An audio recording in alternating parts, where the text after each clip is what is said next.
dy probleme, nuk e di se sa i adreson ky vendim.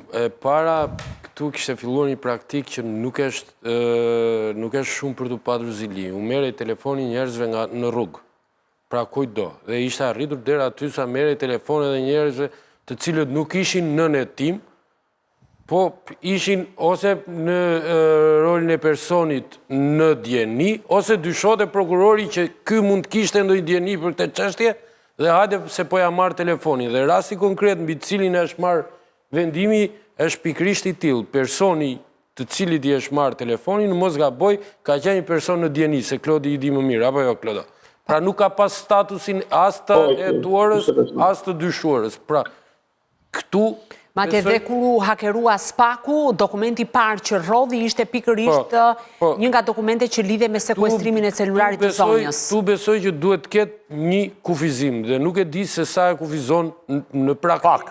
Ky vendim... Sepse ata mund ta marrin, dhe pastaj e marrin dhe vendimin e gjykatës. Problemi i dytë është që... Ose po thoj se jo.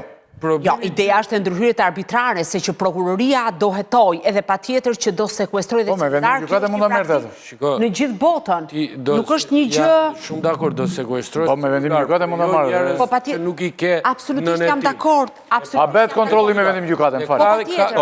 Ose bet kontrolli me vendim gjykate dhe kjo me vendim gjykate... Absolutisht, sepse marrja telefonit kontrol personal futet në kategorinë kontrol personal. Ka dhe një problem tjetër, se ty të mere telefoni, shkojnë të dhena atë atje, hapen gjitha dhe pastaj nxiren pazar, që është problemi tjetër më madh. Ndërsa pjesa e dytë interesante është ajo që nëse merret telefoni jot, sepse ti dyshohesh për diçka, do kërkohet thjesht ajo e dhënë për të cilën ti dyshohesh, pra ajo çështje për të cilën ty dyshohesh, apo hajde marrim telefonin dhe shohim aty, mund të ketë 1000 gjëra dhe hapim çështje sa të duash.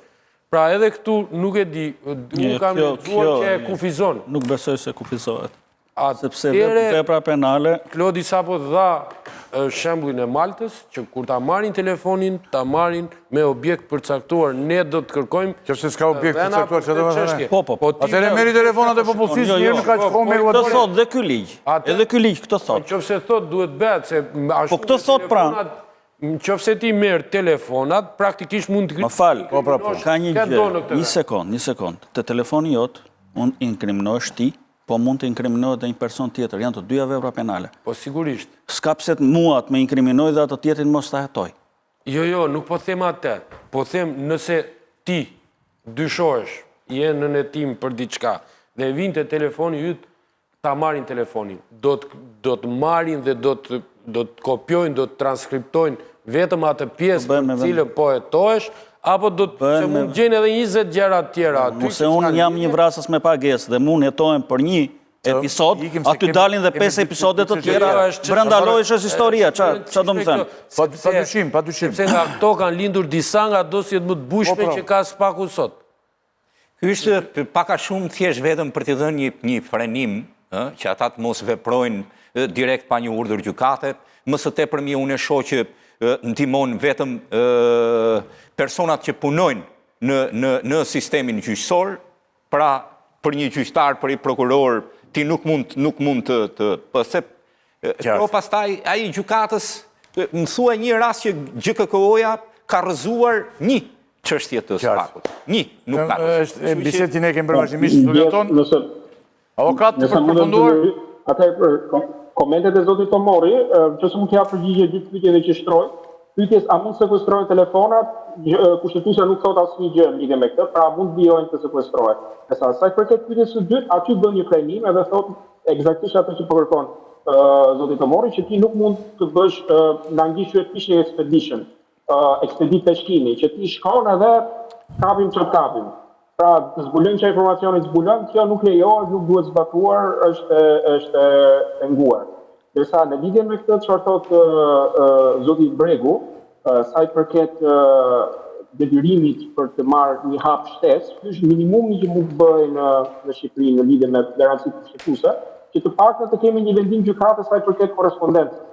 Sepse jo çdo gjë që ne komunikojmë mund të kalojë në sitën e drejtësisë pa patur paktën një lloj mase paraprake, sepse ajo zbatohet gjithsesi korrespondenca. Pra si ti dërgoje një letër para 20 vitesh apo dërgoj një email para 20 vitesh që nuk mund të hapet pas një lloj kriteri dhe pas një lloj kushtizimi dhe asnjë lloj kushtizimi. Avokat, unë falenderoj shumë që na ndihmove në këtë moment. Do të jemi në lidhje tjera ose në studio bashkë. Natën e mirë. Faleminderit, Natën. Tërë unë them që të kalojmë të një moment tjetër që është mjaft interesant, sepse para emisionin e kaluar unë thash disa gjëra këtu zotit Omori që pjesa dërmuese atyre gjërave që tha Arben Ahmeti në intervistë ishin thënë dhe stërthënë, sidomos në median ku ne punojmë, këtu ku jemi. Durana, për shembull, ishte paraqitja dokumentin, një mision që kishte qenë në MCN TV një vit më parë, dhe plot problematika tjera. Por Smart City, një moment tjetër i cili është i bërë prerë të parë nga Klot Omori, që unë e kam në studio. Bëri dhe Birnia dhe pastaj, bëri dhe Arben Ahmeta e gjithë, po, kjo nuk duhet të tani që duhet marrë e vërtet kur e thot Arben Ahmeti. Ajo këtu ka qenë në media të gjitha dhe media ka kosure të pa numur ta, pa si dyshim. Televizionit e mëdhenj, sidomos e gjithë, po ato të vënë thënë me emra, me mbi emra, dhe jo me pse e bën, pse se bën njëri po tjetër media. Fakti është që pjesa dërmuese e këtyre ishin thënë dhe stërthënë, sidomos te media ku ne punojmë, te televizioni këtu, por dhe te kolegët, siç është rasti, dhe unë kalova pas Duranës me emisionin e kaluar, unë kaloj tani te Smart City. Është një vjedhje, nëse është e tillë është vjedhje e trashë, apo inteligjente, zotit Omori? Dhe që është kjo s'pari? Po, tani për ta kuptuar... është projekti? Për ta kuptuar që është kjo, besoj... Thuhet që është aferë korruptive, që është kjo? Besoj, ja vlen të bëjmë historinë si ka lindur ky projekt dhe si erdhi deri këtu. Në prill të vitit 2024, Taulant Balla, që në atë kohë ishte ministri i Brendshëm, zhvillon një vizitë në Emiratet e Bashkuara Arabe, ku nënshkruan një memorandum mirë kuptimi me një kompani të quajtur Presite.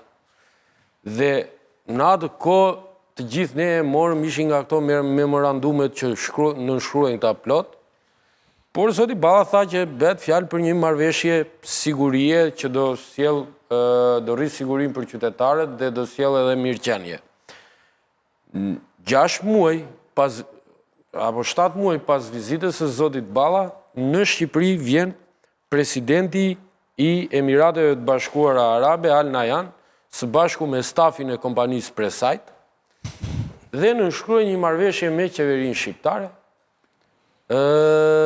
për projektin Smart City. Edhe gjatë nënshkrimit të asaj marrëveshje,